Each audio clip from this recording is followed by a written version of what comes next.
We've got other royal rifts, of course. But this doesn't just put her at, a distance from her parents, but also it's going to affect her relationship with her sister, because we understand Princess Beatrice is taking a different approach, not stepping back from her parents. She has watched her father transform from a decorated war hero into the most controversial figure in the entire history of the British royal family, and she has done it in complete, unbroken silence. Not even a single word was spoken directly about the man who built and then burned the York family name to the ground. But silence is not the same as indifference, and at 37 years old, Princess Beatrice is finally running out of road to stay quiet. What she knows about her father is far darker and far more personal than anything you have read before. The day the daughter could no longer hide. On October 30th, 2025, Princess Beatrice stood in front of a camera and tried to look composed while her entire world was being officially dismantled on the other side of London. That morning, King Charles had made a decision that had never been made in over a century of British royal history. He stripped his own brother of everything. Every title, every honor, every military rank. The Duke of York title was gone. The rank of prince was gone. The Knight of the Garter, one of the oldest and most prestigious honors in the British monarchy, was gone. The official eviction notice from Royal Lodge, the Windsor property where Andrew had lived for over 2 decades, was served on the same day. In a single morning, Andrew went from being a prince of the United Kingdom to being a private citizen with a criminal investigation hanging over his name. And somewhere in London, a 37-year-old woman who had dedicated years of her life to quietly trying to protect that man's reputation watched it all happen in real time. What happened next is one of the most quietly devastating moments in this entire story, and almost nobody reported it properly at the time. Footage emerged of Beatrice and her younger sister Eugenie in what appeared to be an urgent, private conversation that same day. Lip-reading expert Nicola Hickling analyzed the footage and reported what she believed the sisters were saying to each other. Beatrice reportedly told Eugenie, "We are in this together. It is going to get harder. We cannot do anything." And then, in what may be the most revealing line of all, "You are going to need to be out of the country.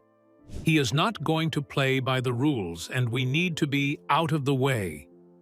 Eugenie reportedly responded, "Everything is changing." Those are not the words of a daughter who has given up on her father. They are the words of a daughter who has fully accepted the reality of who her father is, who understands that the damage is going to keep spreading, and who is trying to protect her sister and herself from the blast radius while refusing to completely abandon the man who raised them. That tension is what this entire story is about. To understand how Beatrice arrived at this moment, you have to go back to the beginning. Not the beginning of the scandal, the beginning of man. The hero. Beatrice grew up believing her father was... There is a version of Prince Andrew that the British public has almost entirely forgotten, and it is the version that Princess Beatrice was raised to believe in.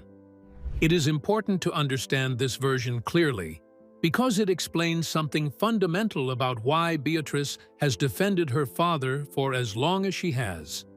In the spring of 1982, before Beatrice was born, Andrew was 22 years old and serving as a Sea King helicopter co-pilot with 820 Naval Air Squadron aboard HMS Invincible. Argentina had invaded the Falkland Islands, and Britain was going to war to take them back. The cabinet in London looked at the situation and made a practical calculation. Andrew was second in line to the throne. The risk of him being killed or captured in active combat was a risk the government did not want to take. They went to Buckingham Palace and formally asked that Andrew be reassigned to a desk job away from the conflict. Queen Elizabeth said no. She told the government that her son would serve on his ship, as any other officer would. She overruled the cabinet personally and sent her boy to war. What Andrew did in that war was not ceremonial.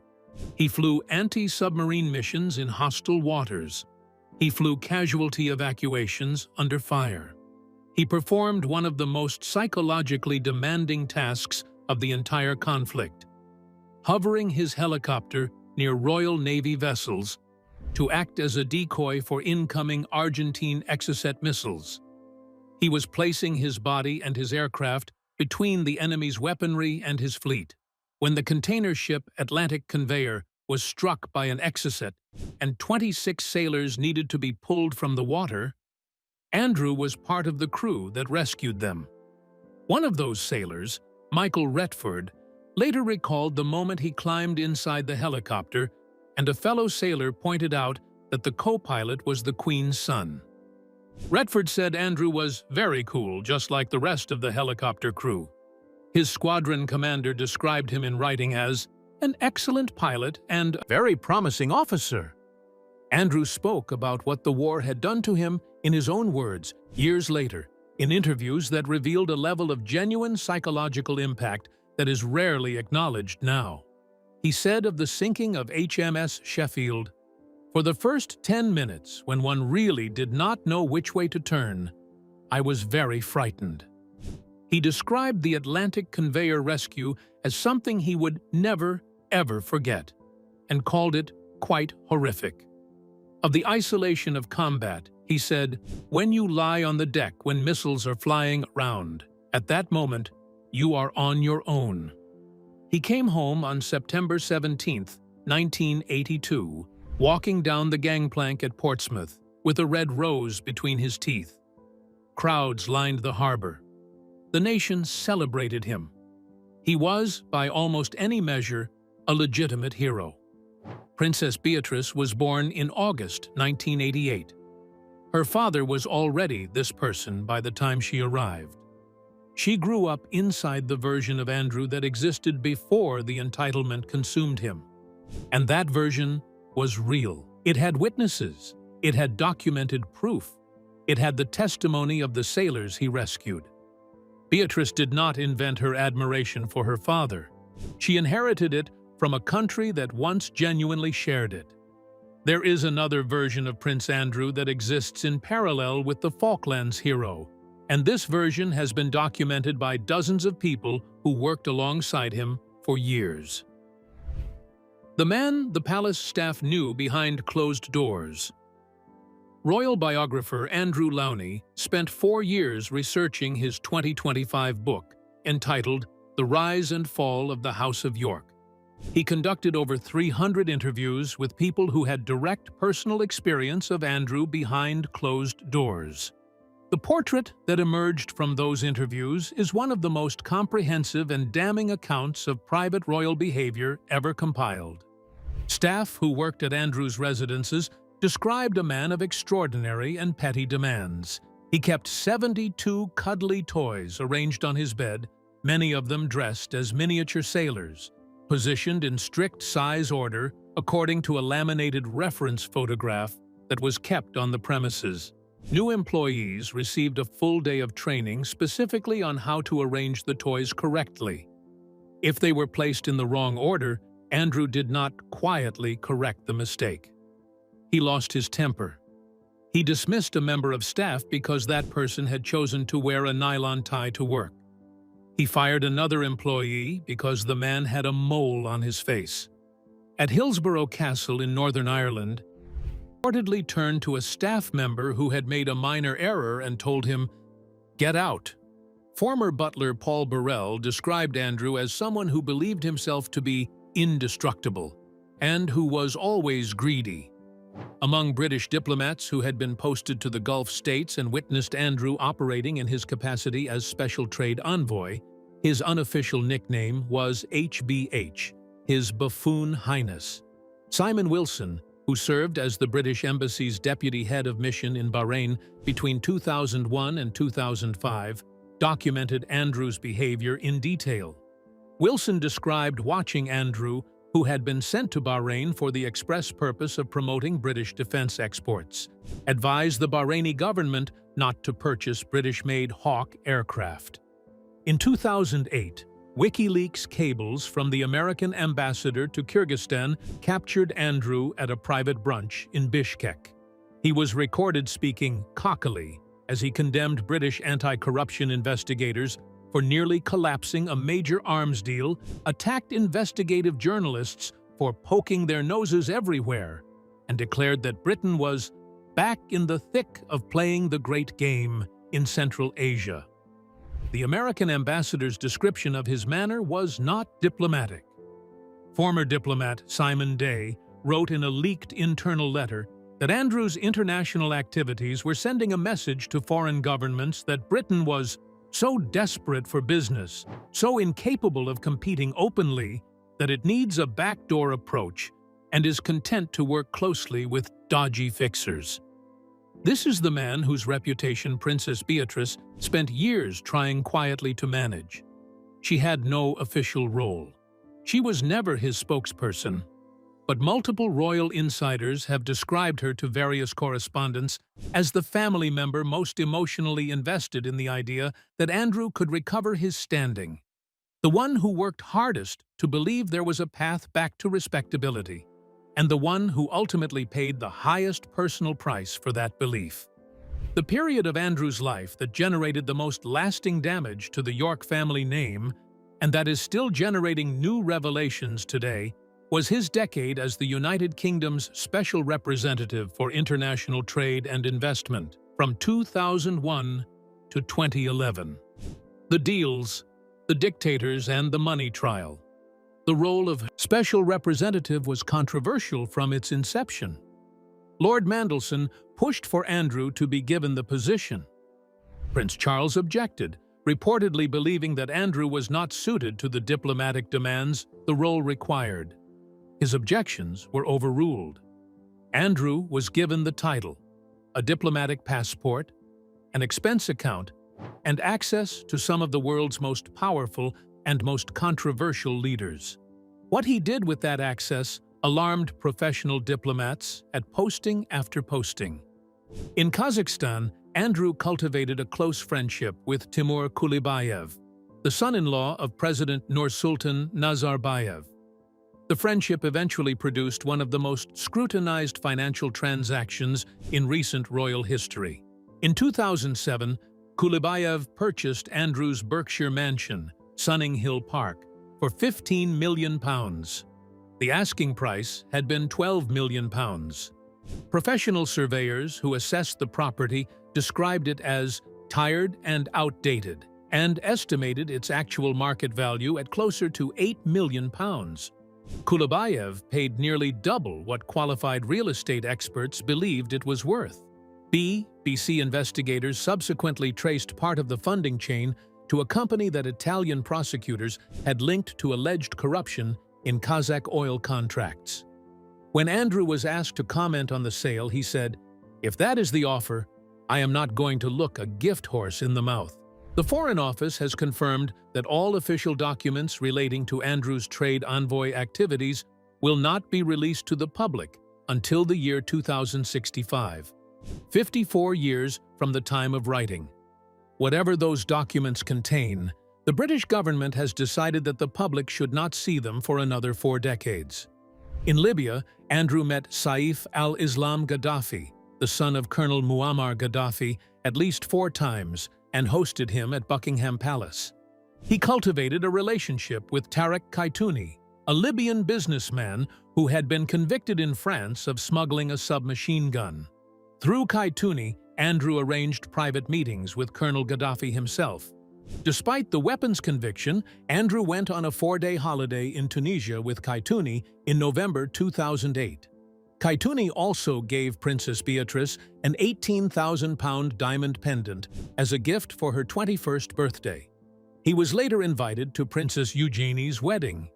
Labour Member of Parliament Chris Bryant raised the matter directly in the House of Commons, asking how it could be explained that the special trade ambassador was maintaining close personal friendships with both a Gaddafi family member and a convicted Libyan arms smuggler.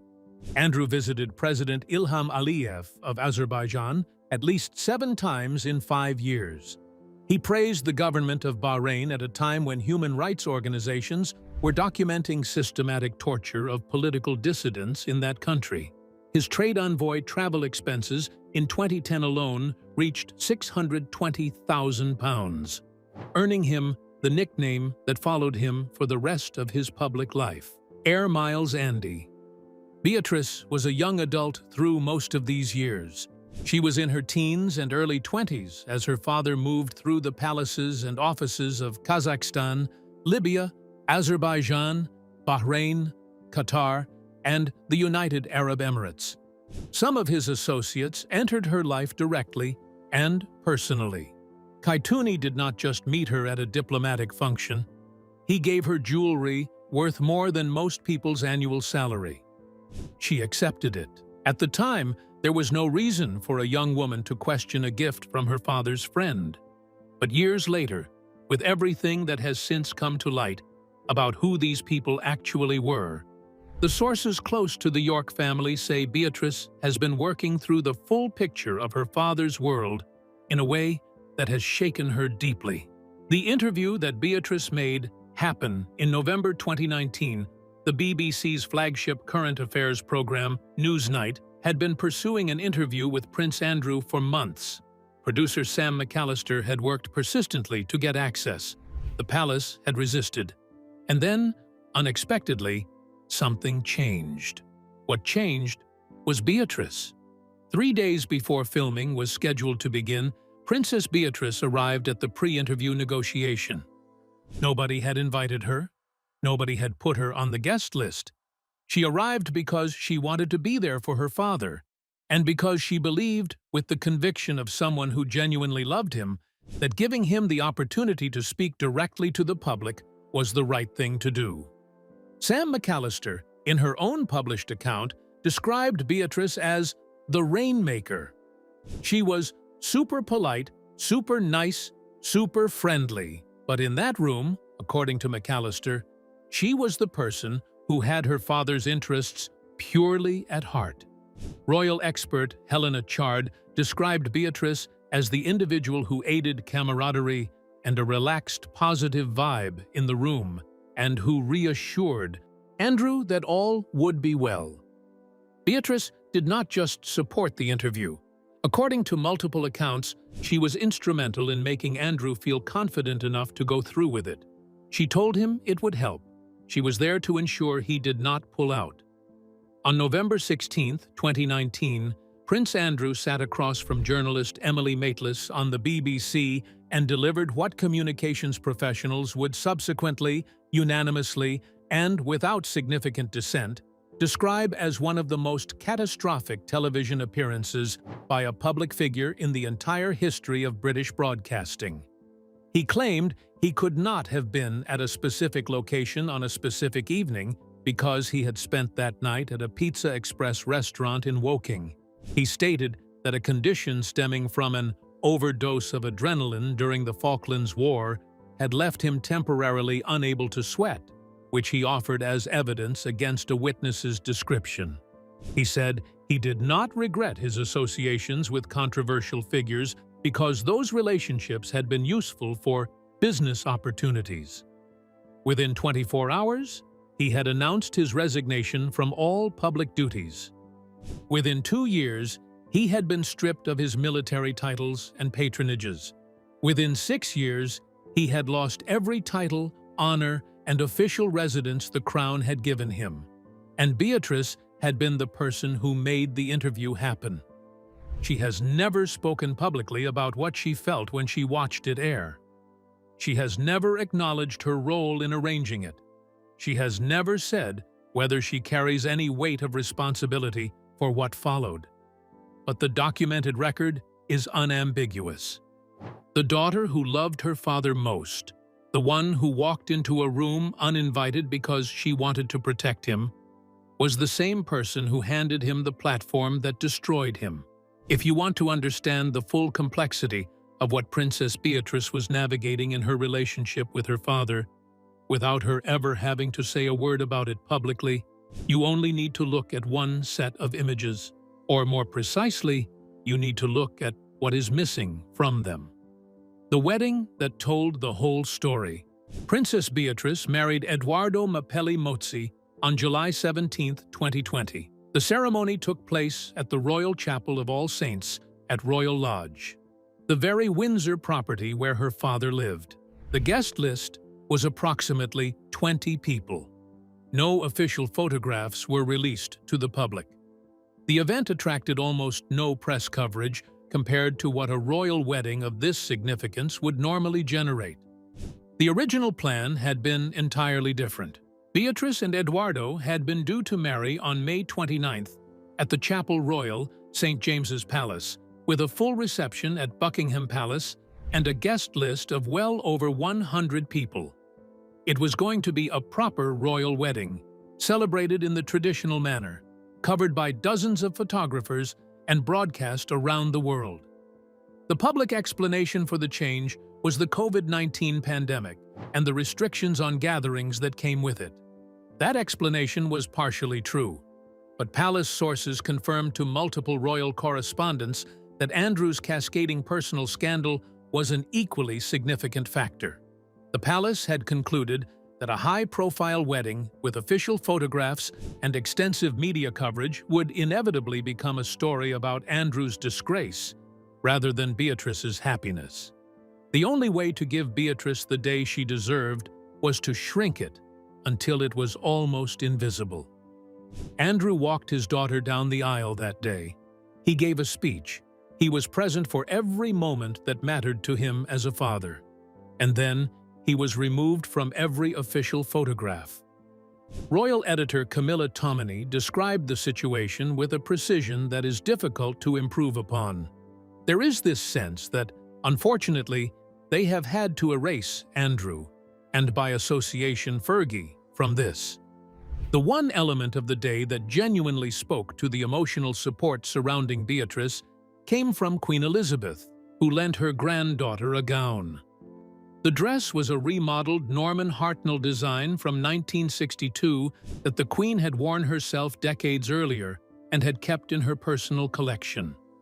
It was altered to fit Beatrice and given to her to wear on her wedding day. The Queen could not undo what Andrew had done.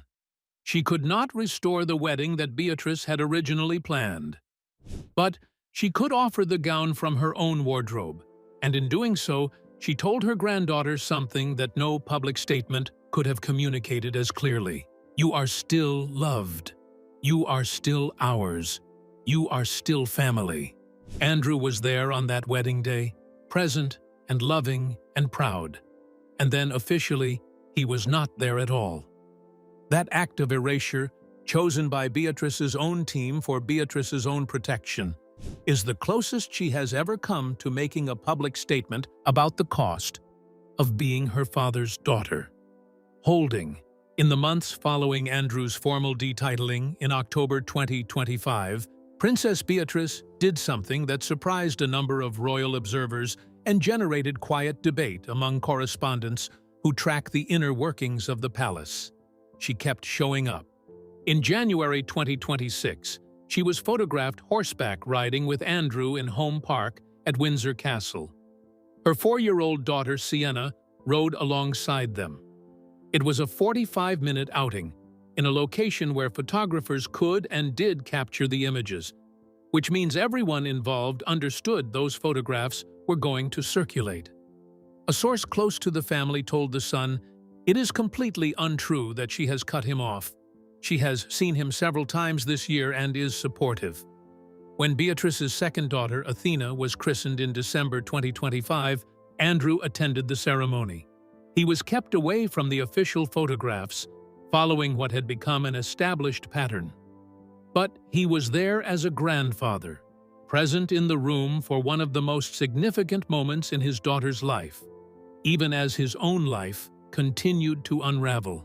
Newsweek royal commentator Jack Royston noted that being photographed publicly with Andrew had become a risk for Beatrice, not because she was doing anything morally wrong, but because in a media environment where every image functions as a statement, association carries consequences that are entirely independent of intent. Former BBC royal correspondent Jenny Bond offered what may be the most human assessment of Beatrice's position, saying, "Beatrice must have known she would very probably be seen out riding with him, so we can take this as an open show of loyalty. It must be incredibly difficult to see your parents so humiliated, isolated, and depressed. And Beatrice, as the older daughter, probably feels a greater responsibility for their well-being." The institutional picture is equally complicated. Prince William, according to author Russell Myers, had wanted Andrew removed from any connection to the royal institution as far back as November 2019, immediately after the Newsnight interview. Myers reports that William told both the Queen and Charles directly that Andrew must be banished before the rot sets in. He reportedly described Andrew privately as a bit of an ignoramus. William was, according to sources, frustrated for years that the family moved too slowly and too cautiously against his uncle. Charles himself, even after becoming king, moved more deliberately than William wanted. The detitling did not come until 2025. Experts have speculated that Charles's hesitation stemmed partly from not wanting to be seen as vindictive toward his own brother, and partly from the fact that the late Queen, his mother, would almost certainly never have done what he eventually did. Marie Claire reported that royal experts believe Queen Elizabeth would have never removed Andrew's prince title if she had lived. Her maternal protectiveness, documented by biographers including Robert Lacey, was an institutional force in its own right. Elizabeth's favorite son, the one she had fought to send to the Falklands rather than a desk, the one she photographed herself riding with 2 days after his most catastrophic public failure, was protected by her love in ways that ultimately allowed the damage to accumulate far beyond what it might otherwise have reached. Then she died, and the protection ended. The consequences that had been building for years arrived all at once, and they are still arriving. Body language expert Judy James has analyzed Beatrice's public appearances throughout this entire crisis and found consistent evidence of extraordinary emotional control. At the Christmas 2025 walkabout at Sandringham, the first major royal public engagement after Andrew's titles were stripped, James noted that Beatrice's smile looked deliberately performed in a way that communicated resilience and possibly stoicism.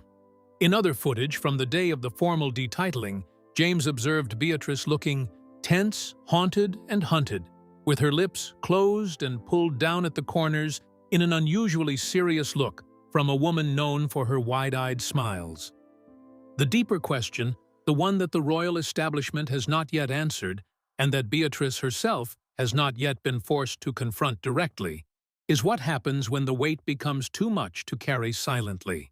Royal correspondent Roya Nika has called on King Charles to address the nation about the Andrew crisis, writing that the scandal scorches the monarchy daily. The York family name has been described by multiple analysts as finished in terms of any future royal utility. Andrew himself, according to International Business Times, is described by experts as someone who still thinks he is anointed. Even now, a man whose sense of divine entitlement has not been punctured by any of the losses he has sustained. And through all of it, Beatrice has kept building her own life in parallel. She works in technology and climate finance. She speaks at the World Economic Forum in Davos on climate and economic policy. She runs her own company, Purpose Economy Intelligence Limited. She is a patron of the Helen Arkell Dyslexia Charity, a cause she has spoken about with genuine personal passion since she herself was diagnosed with dyslexia as a child. She has taken on 3 additional patronages in the past year, including the Outward Bound Trust, which was previously held by her father before his titles were stripped. She has 2 daughters, a stable marriage, and a professional identity that exists entirely on its own terms. Royal expert Richard Palmer, writing in the Daily Express, put it plainly, "Beatrice and Eugenie are testament to the fact that not everything Andrew and Fergie touched turned to rot." But the position Beatrice occupies today, at 37 years old is genuinely without precedent in modern royal history. She is the daughter of a man who has been formally stripped of his royal status, who has been arrested by the police, and whose official documents will not be released to the public for another 54 years. She retains her own HRH title and her own princess status for now, but whether those survive the continued fallout of her father's affairs is a question that has not been answered. She is performing resilience in public. She is processing betrayal in private. She is raising her children in the shadow of a story that is not finished. She is maintaining contact with a father that the institution she belongs to has formally cast out. She is doing all of this without saying a single word about any of it to anyone outside the family. For 37 years, silence has been Beatrice's protection. The question that nobody can yet answer is whether that protection will hold, or whether there is a version of events still to come that will finally force Andrew's daughter to speak. This story is nowhere near finished, and when it finally does reach its conclusion, Princess Beatrice is going to be standing at the center of it, whether she chooses to be or not. Tell us in the comments what you think. Do you believe Beatrice will ever speak publicly about her father, or will she carry this silence with her all the way to the end?